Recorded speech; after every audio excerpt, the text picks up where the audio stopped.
सर्वेभ्यः नमो नमः। बहुत बहुत स्वागत है आपका अपने प्यारे चैनल सुगम संस्कृतम में। और मैं हूं आपकी शिक्षिका प्रीति पांडे। आज मैं फिर से हाजिर हूं आपके सामने लेकर सातवां जो हमारा पाठ था क्लास 6 का, जो संस्कृत की पाठ्य पुस्तक है एनसीईआरटी की रुचिरा, उसका सातवां पाठ, उसकी एक्सरसाइज के साथ मैं फिर से उपस्थित हूं, जिसका नाम था बकस्य प्रतीकारः। तो फटाफट हम आगे बढ़ते हैं, बिना किसी देरी के इस पाठ का अभ्यास करते हैं। और फटाफट आप अपने मित्रों को, अपने फ्रेंड्स को वीडियो को शेयर कर दीजिए, जिससे वो लोग भी इसका लाभ उठा सकें, क्योंकि आपके एग्जाम आने वाले हैं, परीक्षा नजदीक है, तो इसलिए आप फटाफट शेयर कर दीजिए। चलिए हम आगे बढ़ते हैं। पहला प्रश्न पढ़ते हैं। उच्चारणम कुरुत, यानी कि उच्चारण करो, डू प्रोनाउंसिएशन। इसको हमें सिर्फ पढ़ना है। एक चीज बता दूं, यहां पर ये जितने भी शब्द लिखे हैं वो सारे के सारे उस शब्द क्या हैं? अव्यय हैं। अव्यय क्या होते हैं? अव्यय वो शब्द होते हैं जो कभी भी बदलते नहीं है, जो ऐसे ही लिखे जाते हैं, यानी कि जिनका रूप नहीं होता। यानी कोई भी लिंग बदल जाए, कोई भी लिंग हो, वो कभी भी नहीं बदलेंगे। अव्यय का अर्थ ही है, व्यय होता है, व्यय का मतलब होता है खर्च होना। हम इसको कह सकते हैं जो व्यय नहीं होते। व्यय माने खर्च होना, मतलब जो खर्च नहीं होते, हमेशा वैसे के वैसे ही रहते हैं, उसमें कुछ परिवर्तन नहीं होता, इसलिए इनको अव्यय कहते हैं। तो पहला है यत्र। यत्र इसका मीनिंग लिखते जाइए, जहां। आपको इस तरह के प्रश्न आते हैं एग्जाम में कि जो भी अपठित गद्यांश दिया या पठित गद्यांश दिया, तो उसमें से अव्यय ढूंढ कर लिखिए, अव्यय छाट कर लिखिए। तो आपको पता होने चाहिए कि अव्यय क्या होते हैं, इसलिए मैं इसको बता रही हूं डिटेल में। नेक्स्ट है यत्र के बाद तत्र। तत्र माने वहां, देयर। यत्र माने जहां, वेयर। कुत्र माने कहां, वेयर। अत्र माने यहां, हियर। नेक्स्ट है हमारा अन्यत्र, मतलब कहीं और, दूसरी जगह, एट अनदर प्लेस, दूसरे स्थान पर।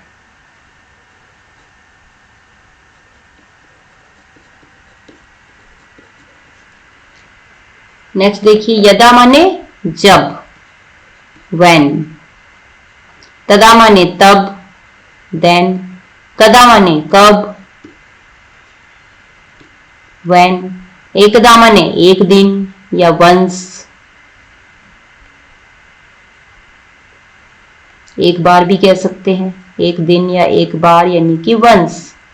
चा माने और, एंड। अपि माने भी, यानी टू या ऑल्सो। अद्य माने आज, टुडे। श्वः माने कल, आने वाला कल, टुमारो। ह्यः माने कल, बीता हुआ कल, यस्टरडे।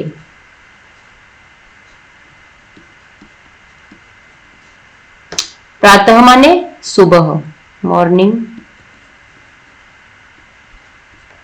अहर्निश माने दिन रात, डे नाइट। अधुना माने अब, नाउ। एव माने ही।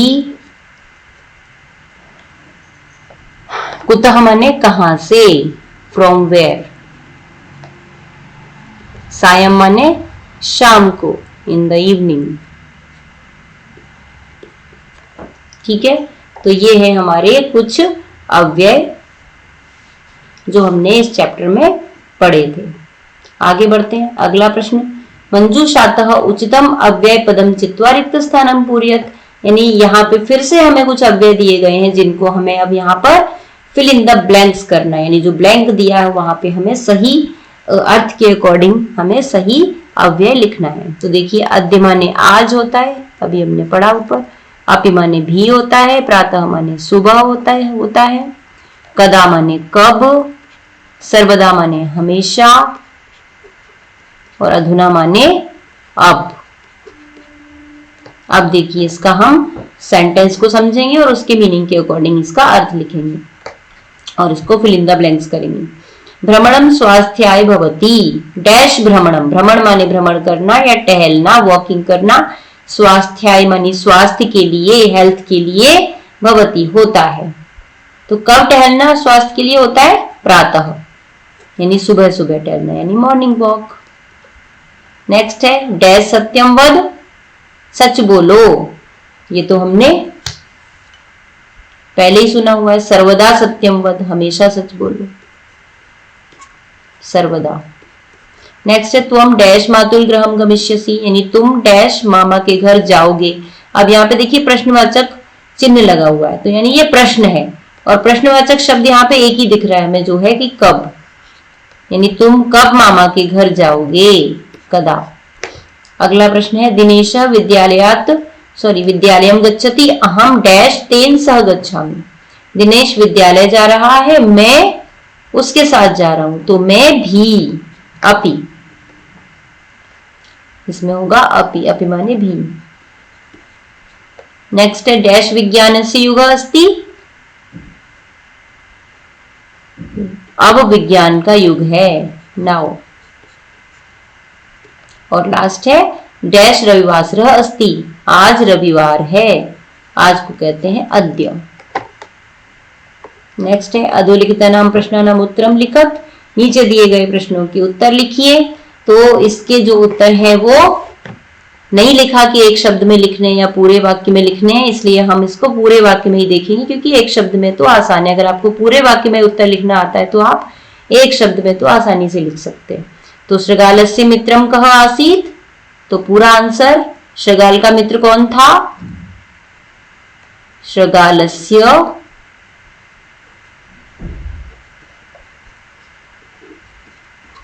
मित्रम बकः आसीत्। अगर एक शब्द में आंसर देने के लिए आए तो आप क्या लिखेंगे? सिर्फ बकः, इतना ही आंसर होगा। अगला स्थालीतः कः भोजनम न खादत, थाली से किसने भोजन नहीं खाया? तो किसने नहीं खाया था? बगुले ने। तो इसका भी आंसर होगा स्थालीतः बकः, यानी सेम आंसर है इसका भी। अगर हम एक शब्द में लिखेंगे तो बकः होगा ओनली, पूरा लिखेंगे तो स्थालीतः बकः भोजनम न अखादत।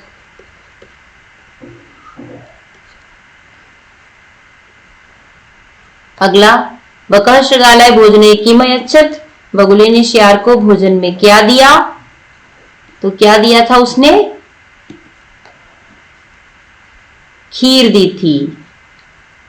बकः श्रृगालाय भोजने क्षीरोदनम, खीर को कहते हैं संस्कृत में क्षीरोदनम, और अयच्छत्,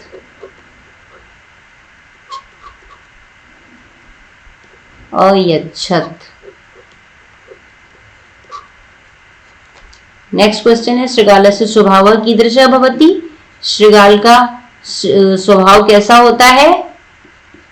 तो श्रृगालस्य स्वभावः, ये हमने अपने देखा था जब पढ़ा था चैप्टर, तो श्रृगाल का स्वभाव कुटिल होता है, कुटिलः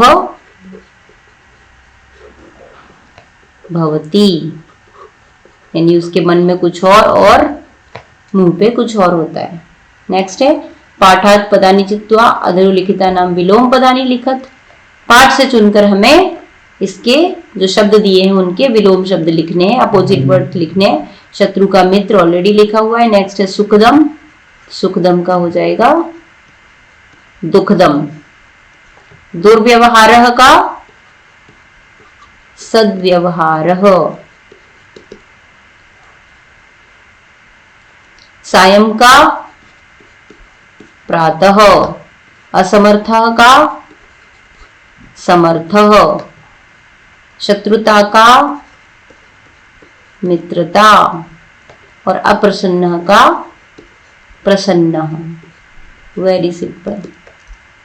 अगला प्रश्न, मंजूषातः समुचित पदानि चित्वा कथाम पूरयत। अब यहाँ पे एक छोटी सी कहानी दी गई है जो आपने बचपन से फर्स्ट क्लास से सुनी होगी, पढ़ी होगी, इंग्लिश में, हिंदी में, हर चीज में, हर भाषा में।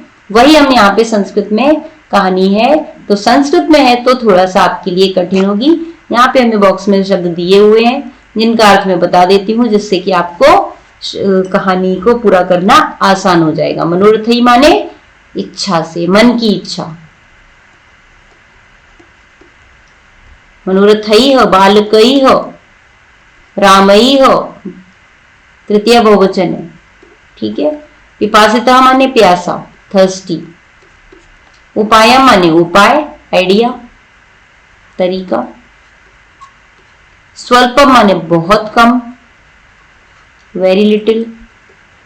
पाषाणस्य माने पत्थर का। कार्याणि माने काम या कार्य, बहुवचन रूप है।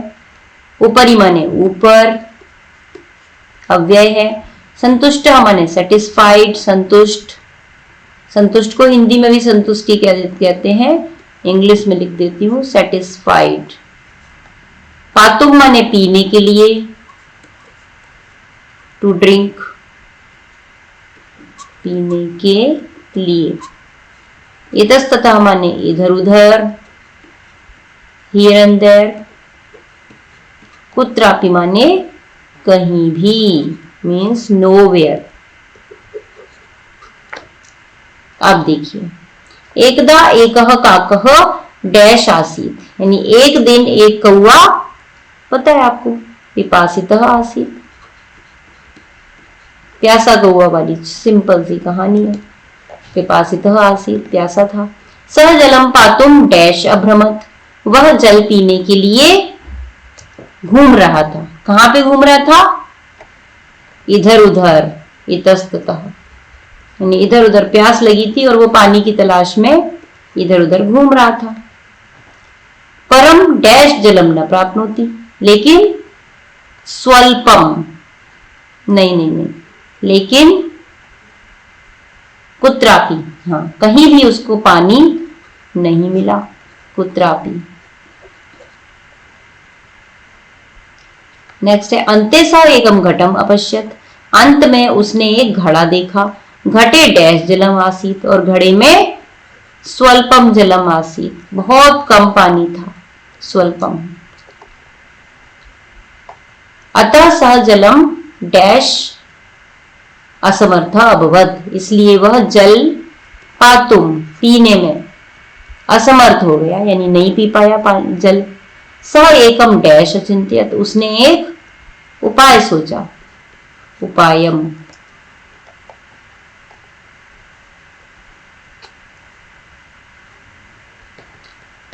क्या किया उसने? सह डैश खंडानी घटे अक्षिपत, क्या किया उसने? प्रस्तरस्य, नो, पाषाणस्य, प्रस्तर भी कहते हैं पत्थर को, लेकिन यहाँ पे पाषाण शब्द दिया है तो हम पाषाणी लिखेंगे।